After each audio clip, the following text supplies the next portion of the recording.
Welcome to the next lesson, Weekly Preview Pages. You can find the first set on pages 44 to 47. Then they'll appear every 7 days following the daily pages for Sunday. Most people do their weekly preview at one of the following 3 times. Friday afternoon, as they finish up their work week, Sunday evening just before the new week begins, or Monday morning first thing before they start their week. Regardless of when you decide to do this, make sure you schedule it in your calendar. Why? Because what gets scheduled gets done. It's best to allow about an hour to do the weekly preview. Some of you will be able to do it in less time, others you may need a little bit more time. It really depends on your personality and the nature of your work. So, let's begin. Step 1, list your biggest wins from this past week. Why is that so important? In a word, confidence. High achievers tend to focus not on what they accomplished, but on what they didn't get done. The problem with that is that it dings our confidence. Dan Sullivan calls this the gap versus the gain. When you focus on the gap, it's going to ding your confidence and make you feel bad about yourself. By contrast, by focusing on the gain, what you actually accomplished, it makes you feel grateful, makes you feel confident, and it also sets you up to tackle big things in the upcoming week. It's a good idea to list 3 to 5 accomplishments here. The best way to find these is to scan through your daily pages from the previous week. Step 2, an after-action review. Start by reviewing your weekly big 3 from last week.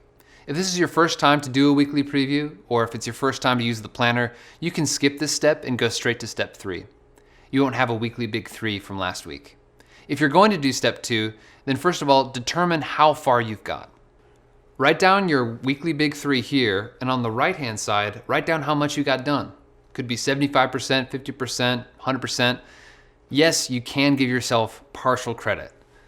Now take a moment to identify what worked from last week and what didn't, especially as it relates to achieving your weekly big 3. Then decide what you're going to keep doing because it worked, what you're going to improve because you can likely do it better, and what you're going to start doing or stop doing.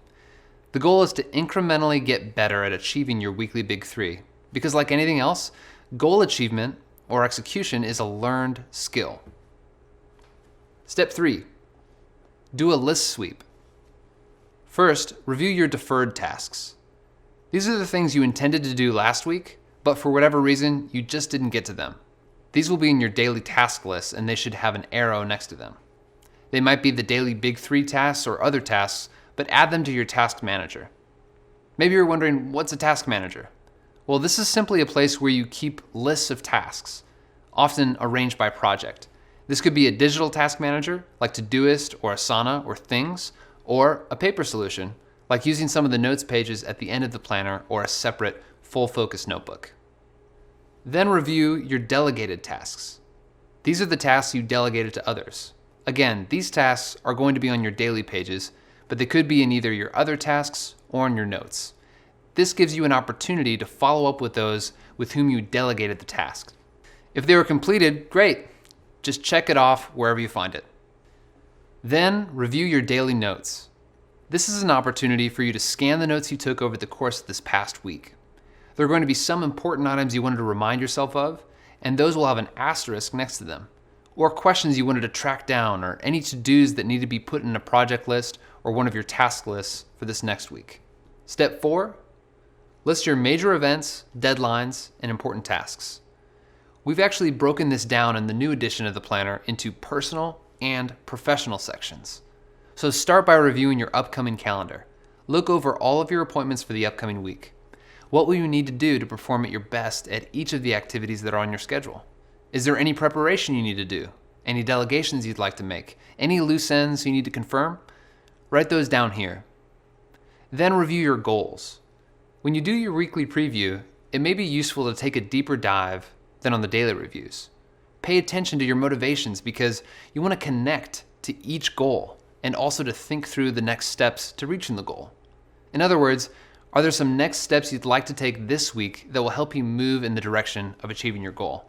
If there are, then write them down here in step 4. Finally, review your major projects. This is going to vary depending on how you manage your major projects. You might use some task management software or a paper system. Look for tasks you want to tackle in the upcoming week and write those down here as well. You can also use the following page, the weekly view, if that helps. This page can be used for anything related to weekly planning that you'd like to map out. For example, you could use this page for meal planning, or writing a list of sales calls you want to make, or maybe an exercise plan for the week. Of course, you're welcome to leave it blank as well. Step 5, identify your weekly big 3. This gets you focused and set up for a highly productive week. What are the 3 biggest items you must accomplish this week to advance your goals or projects? Again, these can be related to an official goal or just a significant project you have.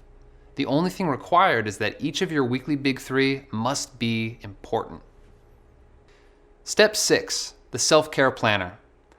It's easy for high achievers to get caught up in all of the tasks they need to do to further their career or hit their goals, but we don't want to get lost in that. We want to make sure we're intentional with our free time so that you can be rejuvenated and energized on a daily basis. That's what the self-care planner is all about. Here we have 5 key areas for you to consider in self-care: sleep, eat, move, connect, and relax. For example, on my list this week, to move, I want to play tennis with my friend Lee. The weekly preview is an opportunity to get your head above the daily whirlwind of activities and see where you've been and where you're going. This is the key to staying on top of your projects and assignments. The result is that you stay in control of your workload. You keep your business constituents and your family happy.